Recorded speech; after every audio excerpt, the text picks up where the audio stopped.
बेटा जो next question है वो भी आपका कंपटीशन लेवल का क्वेश्चन है। इस तरह का क्वेश्चन भी काफ़ी बार पूछा जाता है कंपटीशन एग्जाम के अंदर।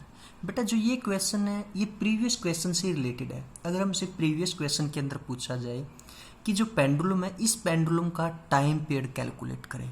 हमें पता है बेटा जो पेंडुलम का टाइम पीरियड है वो होता है t इजिकल टू 2π√L/g। वो क्या होता है बेटा t इजिकल टू 2π√L/g।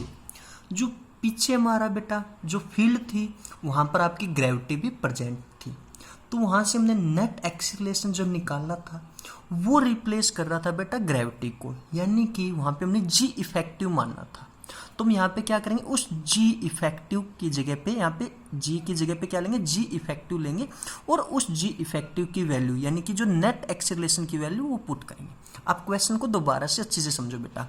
हमें दो प्लेट्स दी हुई है, इन दोनों प्लेट्स के बीच में यूनिफॉर्म इलेक्ट्रिक फील्ड है। जो फर्स्ट प्लेट है बेटा इसके ऊपर जो चार्ज है वो पॉजिटिव नेचर का है, क्योंकि हमें पता है जो इलेक्ट्रिक फील्ड लाइन होती है वो होती है away from the positive charge और टूवर्ड्स द नेगेटिव चार्ज। तो आपकी जो सेकंड प्लेट है उसके ऊपर चार्ज है आपका नेगेटिव नेचर का।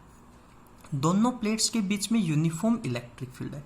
यहाँ पे हमने बेटा एक पेंडुलम को लटका दिया एक स्ट्रिंग की सहायता से जिसकी लेंथ है L, इस पेंडुलम का मास है M और इस पे पॉजिटिव नेचर का चार्ज है।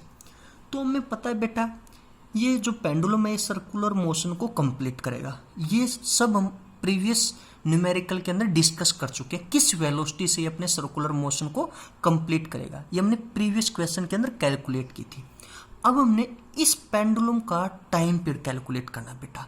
देखो जैसे हम यहाँ पे बेटा इस पेंडुलम को लटकाएंगे तो यहाँ पे बेटा इस रीजन के अंदर आपकी ग्रेविटी भी प्रेजेंट है, यहाँ पे आपकी ग्रेविटी भी प्रेजेंट है। तो देखो यहाँ पे जो इस पेंडुलम के ऊपर फोर्स लगेगा वो लगेगा टूवर्ड्स द फील्ड, यानी कि जो इलेक्ट्रोस्टैटिक फोर्स एक्ट होगा वो होगा टूवर्ड्स द फील्ड। और इस पेंडुलम पे साथ में बेटा एक फोर्स एक्ट और कर रहा है ग्रेविटी की वजह से mg। यहाँ पे एक फोर्स और एक्ट कर रहा है बेटा ग्रेविटी की वजह से mg। तो हमने इस फोर्स का मैग्नीट्यूड कैलकुलेट किया बेटा। फोर्स का मैग्नीट्यूड आ गया आपका QE प्लस g। तो यहाँ से हमने नेट एक्सीलरेशन निकाला बेटा फोर्स अपॉन मास। तो नेट एक्सीलरेशन की वैल्यू आ गई आपकी QE/m प्लस g।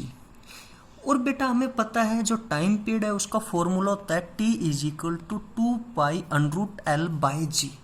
यहाँ पे बेटा g को हम रिप्लेस करेंगे g इफेक्टिव से, यानी कि नेट एक्सीलरेशन किसके बराबर हो गया बेटा, g इफेक्टिव की। तो g इफेक्टिव की आपकी वैल्यू है QE/m प्लस g, यानी कि अब हम जो आपका फार्मूला बेटा टाइम पीरियड का वो हो गया 2π√L/g इफेक्टिव।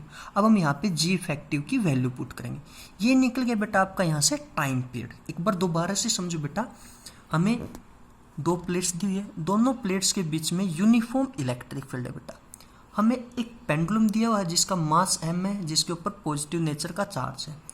इस पेंडुलम का सर्कुलर मोशन हम ऑलरेडी प्रीवियस न्यूमेरिकल के अंदर डिस्कस कर चुके हैं। हमने कैलकुलेट की थी कि किस वेलोसिटी से अपने सर्कुलर मोशन को ये कंप्लीट करेगा।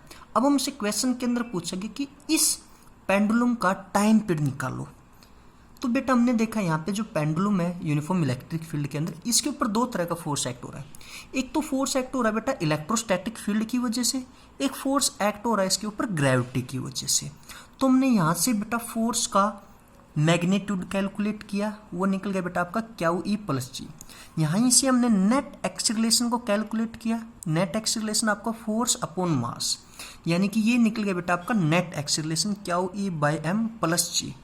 अब हमें बेटा टाइम पीरियड का फॉर्मूला मालूम है, वो था आपका t इजिकल टू 2π√L/g। जो बेटा ये रीजन है यहाँ पे आपकी ग्रेविटी भी प्रेजेंट है, प्रीवियस क्वेश्चन के अंदर भी आपकी ग्रेविटी प्रेजेंट थी।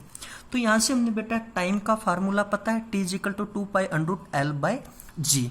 तो बेटा हम यहाँ पे g नहीं लेंगे, g की जगह क्या लेंगे, g इफेक्टिव लेंगे।